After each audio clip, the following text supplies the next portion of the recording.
ایک مسلم یوٹیوبر کسی وجہ سے اسلام سے دور ہو چکا تھا. وہ کسی اور مذہب میں بھی نہیں گیا تھا, لیکن وہ ایسا ہو چکا تھا کہ جو لوگ خدا کو نہیں مانتے. تو پھر کسی ریزن سے وہ اسلام میں واپس آیا, اور اس قدر اس کے ایمان میں اضافہ ہوا کہ وہ اپنے گھر میں جماعت کراتا تھا, اور اس کے ماں باپ اس کے پیچھے کھڑے ہوتے تھے, وہ امامت کراتا تھا. سبحان اللہ. چلیں دیکھتے ہیں. مڈل اسکول میں میرا ایک ٹیچر تھا, میں اسے کبھی نہیں بھولوں گا.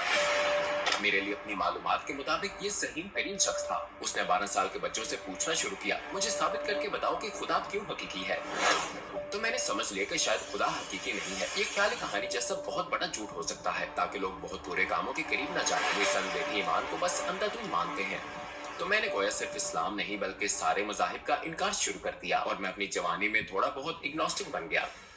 میں اپنے ذہن میں سوچ رہا تھا, سنو کوئی مسئلہ نہیں ہوا, میں اتنی تیزی سے سانس کیوں لے رہا ہوں. اور جب میرے ہوش و حواس بحال ہونا شروع ہوئے تو میں نے دھیرے سے اپنی آنکھیں کھولی, اور میں نے دیکھا میرا دوست مجھ پر CPR کر رہا ہے, اور میں بالکل شوق میں آ گیا. مطلب میں اس وقت تقریباً مر ہی چکا تھا, اور میرا دوست میرے سینے کو دبا رہا تھا. اس کیفیت سے اٹھنے کے بعد پہلی بات جو میں نے کہی وہ یہ تھی, اشہد ان لا الہ الا اللہ اشہد ان محمد رسول اللہ صلی اللہ اشہد ان لا علیہ الہ وسلم. الا اللہ اشہد ان محمد رسول اللہ. السلام علیکم بھائی ایلیکس, آپ کو لوسیڈ بھی وعلیکم کہتے ہیں. السلام. ہم آپ کو اپنے ساتھ دیکھ کر بہت خوش ہیں. چلے پہلے یہ بتائیں کہ ایلیکس کون ہے, اور کیا آپ اپنی زندگی کے بارے میں ہمیں مختصراً بتا سکتے ہیں؟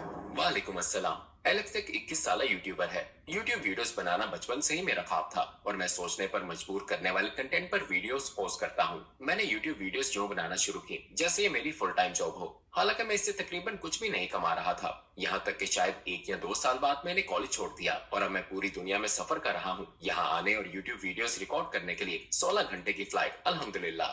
عقیدے کے لحاظ سے آپ کی زندگی کیسی تھی؟ آپ کسے مانتے تھے؟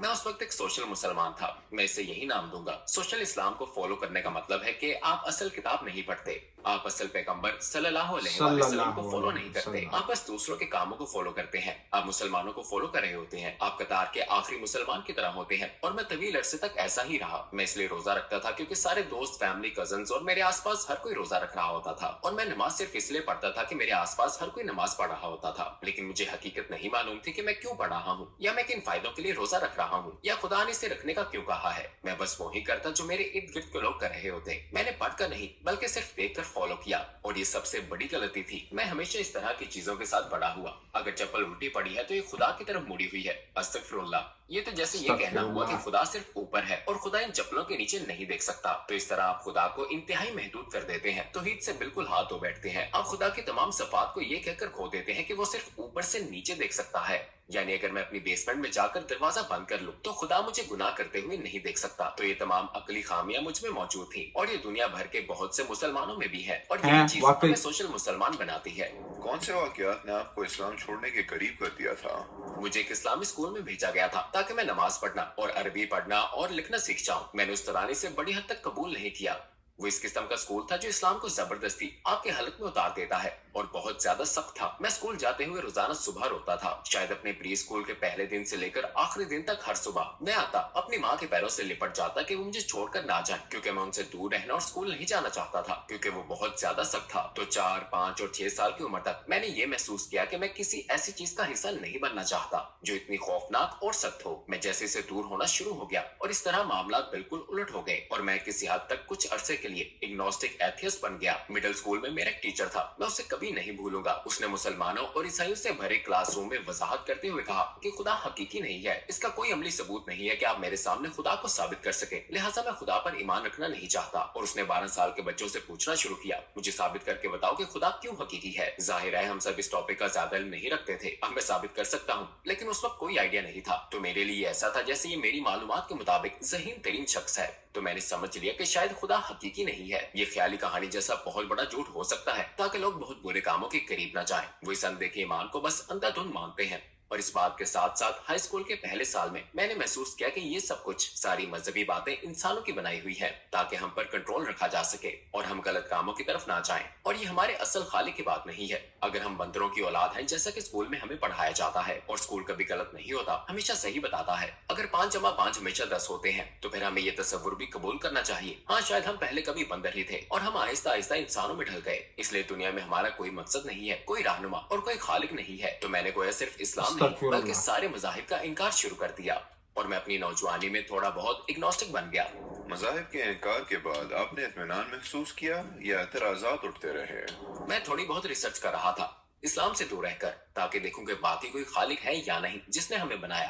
میں اس نظریے کے ساتھ تھا کہ انرجی کو پیدا یا ختم نہیں کیا جا سکتا، یہ تھرمو ڈائنامکس کا پہلا لا ہے اور اسے ہر کوئی جانتا ہے۔ اور دراصل یہی وہ سوچ تھی جس نے مجھ میں یہ خیال ابھارا کہ ہم سبھی خدا ہیں، شاید ہر انسان، ہر جاندار خدا ہے اور ہم سب خدا کی تلاش کر رہے ہیں۔ تو یہ بات میری عقل میں بالکل نہیں آئی، کیونکہ اگر ہم سب خدا ہیں تو پھر بہت سے سوالات اس کے ساتھ جنم لینا شروع ہو جاتے ہیں، جیسے ہماری ابتدا کہاں سے ہوئی، کیا ہم ہمیشہ رہیں گے، برے کام ہوئے تو کیا ہوگا، اگر مجھ سے کسی اور سے برا کام ہو جائے تو کیا مجھے تکلیف محسوس کرنی چاہیے، اور اگر ہم سب خدا ہیں تو کیا یہ بات خدا کی اصلیت کو محدود نہیں کرتی، کیونکہ ظاہر ہے ہم لامحدود نہیں ہیں، ہمارا ایک سٹارٹ ہے۔ اگر خدا کا کوئی سٹارٹ ہو تو کیا وہ واقعی خدا ہے؟ پھر اس چیز کو کس نے پیدا کیا؟ یہ تمام سوالات مجھے ہر طرف سے گھیرے ہوئے تھے اور میرا کوئی حقیقی مقصد نہیں تھا۔ میں نہیں جانتا تھا کہ میرا اصل عقیدہ کیا ہے۔ میں ایک گتھی سلجھانے کی کوشش کر رہا تھا اور حقیقتاً کئی راتیں میں روتے روتے سویا۔ وہ انتہائی مشکل اور عجیب وقت تھا۔ میں بالکل بنیادی چیزیں دیکھتا تھا جیسے کہ درخت، اور میں سوچ سوچ کے پاگل ہو جاتا تھا کہ کیسے یہ چیز اتنی پرفیکٹ ترتیب کے ساتھ ایک چھوٹے سے بیج سے نکلی، اور اب یہ اتنا بڑا اور بھاری، انتہائی لمبا اور پوری طرح جمع ہوا درخت ہے۔ یہ کام کیسے ہو سکتا ہے؟ میں خود کو اور اپنے ہاتھوں کو دیکھتا اور سوچتا، میں اس وقت اپنے پورے حواسوں کے ساتھ کیوں زندہ ہوں؟ اس زندگی سے پہلے میں کہاں تھا اور اس زندگی کے بعد میں کہاں جاؤں گا؟ اور وہ سوالات جیسے کہ ان پر پکا ایمان نہ رکھنا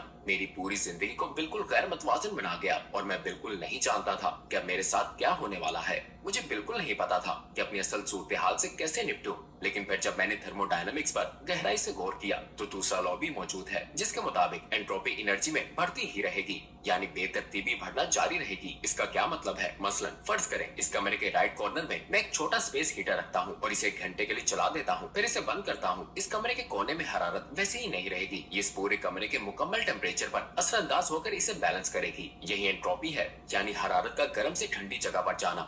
اور یہ صرف اس کمرے کی بند جگہ پر ہی نہیں ہوتی بلکہ پوری کائنات میں یہی عمل ہوتا ہے۔ تو اس قسم کی سوچ سے آپ کو اندازہ ہوتا ہے کہ بہت لمبے عرصے میں آخرکار پوری کائنات میں بہت زیادہ انٹروپی ہوگی، بہت زیادہ بے ترتیبی ہوگی، اتنے کی زندگی ممکن نہیں ہوگی، یہ عملی طور پر مردہ ہو جائے گی۔ اور جب میں نے واقعی سوچا تو محسوس ہوا اوکے، کوئی ایسی چیز بھی ہے جو سب سے بڑھ کر ہے، جو واقعی ہمیشہ رہنے والی ہے، کسی حی القیوم کا ہونا لازمی ہے۔ صحیح، اس سے ہم اندازہ کر سکتے ہیں کہ اگر کائنات کا کوئی خاتمہ ہے، اگر کسی بھی چیز کا کوئی خاتمہ ہے تو اس کی شروعات کا ہونا بھی ضروری ہے، اور اگر کسی چیز کی شروعات ہے تو اس کا کوئی بنانے والا ہونا ضروری ہے۔ اس لیے خدا خدا ہے کیونکہ خدا کی کوئی شروعات یا خاتمہ نہیں ہے۔ خدا نے تخلیق کا تصور پیدا کیا تو ہم صرف اس تک بھی اسے محدود نہیں کر سکتے۔ اس پر مزید غور کر کے میں محسوس کرتا ہوں کہ خدا وہی ہوگا جو وقت، جگہ اور مادے میں محدود نہ ہو۔ یہ اصول اس پر پورے نہیں اتر سکتے۔ اس کا انٹروپی سے اوپر ہونا ضروری ہے، یعنی اس کا بے ترتیبی سے اوپر ہونا ضروری ہے۔ جہاں وہ ایسی کسی بھی کمزوری سے پاک ہو جس سے کائنات دوچار ہوگی، وہ ہمیشہ قائم رہنے والا ہونا ضروری ہے، اور اسلام یہی سکھاتا ہے۔ خدا کا وجود قبول کرنے کے بعد کس بات نے آپ کو اسلام کو دوبارہ قبول کرنے پر آمادہ کیا؟ میں بالآخر دوبارہ قرآن کی طرف پلٹا۔ اس وقت تک میں نے تقریباً اپنی پوری زندگی سے نہیں پڑھا تھا، تقریباً 4 سال پہلے تک۔ پھر آخرکار میں نے اسے پہلی مرتبہ پڑھنے کا فیصلہ کیا۔ میں نے سوچا کہ شیکسپیئر کی طرح لکھی ہوئی کوئی کتاب ہوگی جو قدیم انگلش میں لکھی ہے اور اسے سمجھنا انتہائی مشکل، لیکن اس کے کئی ترجمے بھی ہیں جو آج کل کے انگلش میں لکھے ہوئے ہیں۔ تو میں نے آخرکار اسے پڑھنے کا فیصلہ کیا، اپنی انا کو چھوڑا، اپنے تمام تحفظات کو چھوڑا، اپنے تمام شک کو چھوڑا، اور میں نے جو صفحہ بھی پلٹا وہاں مجھے مزید موضوع ملتے گئے۔ میں ہکا بکا رہ گیا اور میں جان گیا تھا کہ ایسا ہو ہی نہیں سکتا کہ یہ کتاب کسی انسان نے لکھی ہو، اور خصوصاً نہ پڑھنا نہ جانتا ہو۔ ایسا انسان جسے معلوم نہ ہو اتنے فصیح و بلیغ الفاظ کیسے لکھ سکتا ہے؟ تو جو میں کتاب پڑھ رہا تھا اور نشانی پر نشانی دیکھ رہا تھا، مثلاً 1400 سال پہلے کوئی کیسے جان سکتا ہے کہ کائنات مسلسل پھیل رہی ہے، جو کہ ایک بہت بڑا، بہت ذاتی دعویٰ ہے جسے ہم نے تقریباً 90 سال پہلے دریافت کیا کہ کائنات پھیل رہی ہے، جسے ہم دراصل 1400 سال پہلے ثابت کر سکتے ہیں۔ اس میں کسی سچائی کا ہونا لازمی ہے۔ قرآن میں موجود تمام معجزے سچے ہیں، کسی ایک میں بھی کوئی خامی نہیں ہے۔ بے شک اگر میں آپ کو 55 باتیں کہوں اور مجھے ان میں سے کسی کا واقعی سچا ہونا معلوم نہ ہو تو ہو سکتا ہے کوئی ایک سچی نکل آئے۔ ممکن ہے میں آپ کو بتاؤں کہ 45 سال میں بٹ کوائن کی قیمت $1 ملین ہو جائے گی۔ یہ بات سچ ہو سکتی ہے، اور اگر یہ غلط ہو تو پھر آپ پچھلی ساری باتیں مسترد کر سکتے ہیں، لیکن قرآن میں ایک کے بعد ایک ساری باتیں میرے سامنے سچ ثابت ہوتی جاتی ہیں۔ مجھے انتہائی دھچکا لگا کہ وہ پورا وقت جب میں سوچتا تھا کہ میں اسلام کو فالو کر رہا ہوں، میں ذرا بھی اسلام کو فالو نہیں کر رہا تھا۔ گویا مجھے پہلی مرتبہ اس دین کا پتہ چلا اوکے، دن میں 5 نمازیں پڑھو اور پھر روزے رکھو اور بس یہ سارے کام کرو۔ یہ ایسا روبوٹک نہیں ہے۔ قرآن میں مختلف حصے ہیں جہاں وہ آپ کو در حقیقت ایک اچھا انسان بننا